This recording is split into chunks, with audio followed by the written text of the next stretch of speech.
Hey, what's up, everybody? So today I'm going to be doing a no bullshit review on the Harbor Freight Sandblaster cabinet. I picked it up yesterday at Harbor Freight. Um, it's news to me. They're not doing their 20% off anymore, that coupon that they always have. I asked for it, and the guy said they're not doing it. So maybe that's a new thing they're doing. I don't know. But this is going to be an honest review on it. I wanted to hook it up right outside the box. I took it out. I tried to read the instructions.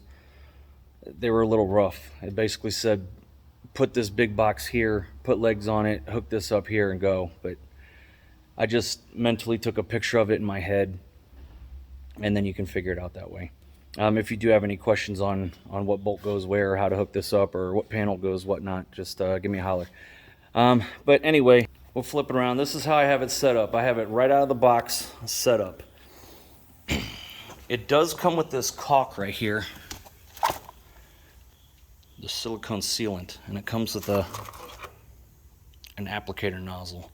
I didn't choose to put that on right now because I wanted to see how it would go just straight out of the box. No sealant, no nothing.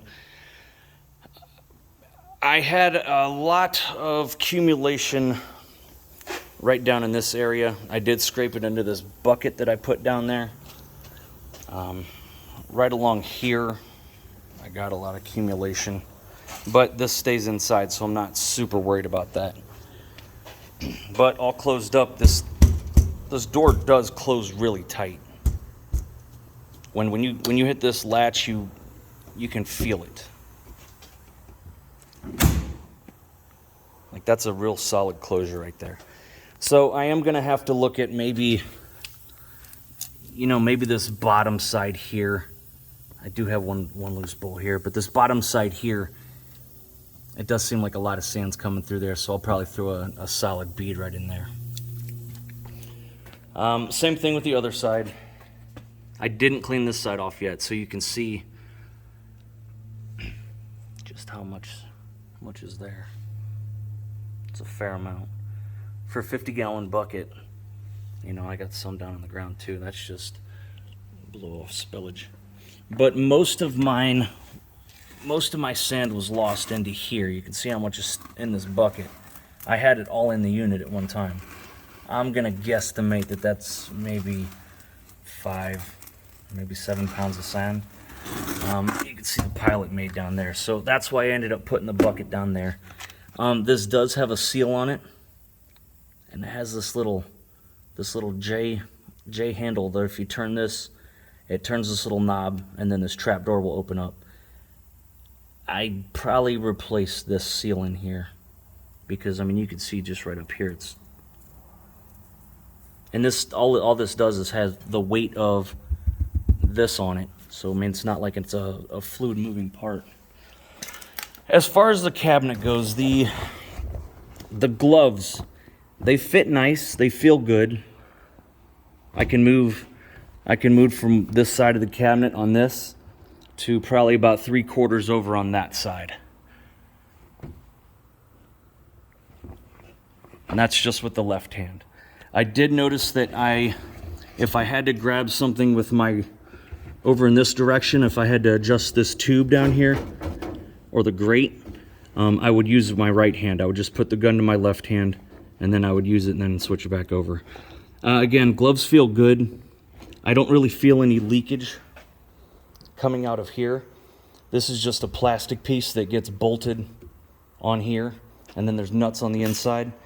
Then there's these long sleeves that go over it, and then it has a retainer bracket on it. It does feel solid as far as these go. This glass right off the bat, it's like plexiglass.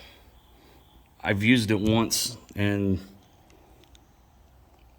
like it looks foggy out of the box. It does come with other protective lenses, but I don't know, it is pretty foggy. That light in there, not this light you see the reflection of. I'll open the cabinet. But there is a light up there. That's the one that comes with it. It's easy to wire it into the box that's on the outside. that sits right here. I'm not impressed with this light, but I'm not let down by it. It does provide adequate light for probably 3/4 of it. But I did notice when I was sandblasting something, if I got it halfway up in here, this area was really, really dark. Like I had to keep leaning the device, the gun and the piece over just so I could see it, and then go back over and do my stuff and then lean it over. So I might put in some lights, maybe on the inside, right here, and here, shining that way. Maybe. Again, I didn't seal it, but you can see I got bits of sand right here that probably blew out. Some up in here, and then same with this other corner over here.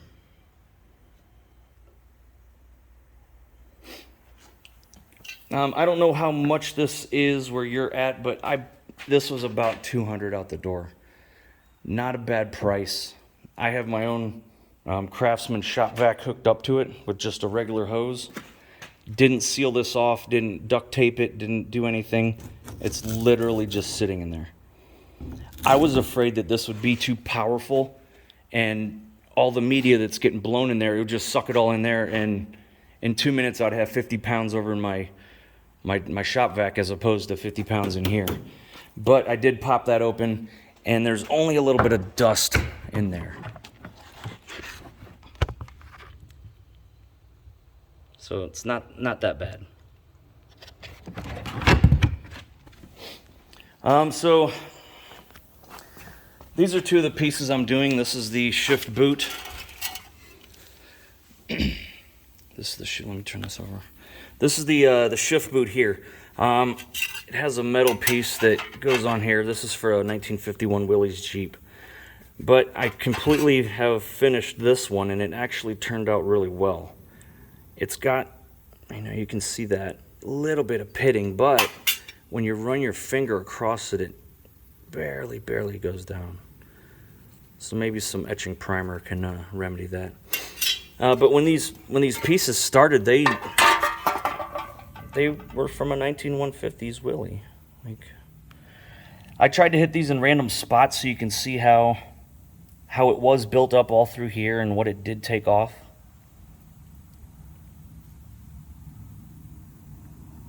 And then I found some stuff in here again. I just threw it in there just to do a quick demo on it, but I was like, man, this paint ain't coming off here. Yeah, it's like gasket or RTV. Dumbass. But anyway, I'll scrape that off before I throw this back in there. I just wanted to do a quick video and show you that, it does work really well on getting that bull crap gunk, that flake, that scale, surface rust. It can get all that up. And again, right out of the box. I'm using glass bead, 80 grit. There's a 50-pound bucket. I want to say this was about 20 bucks. Don't quote me on that, but it was about 20 bucks or so.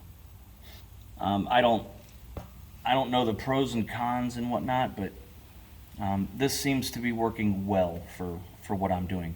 I know there's some pros out there that'll be like, oh no, you need a triple biodegrade super luminescent pearl sand, and this is right out of the box. This is my first time. All right, we're rolling with the punches and we're dealing with it. We're gonna figure it out. All right. So if you got any questions, comments, leave them. I'll hit you up. Like and subscribe. Give me a thumbs up. Later.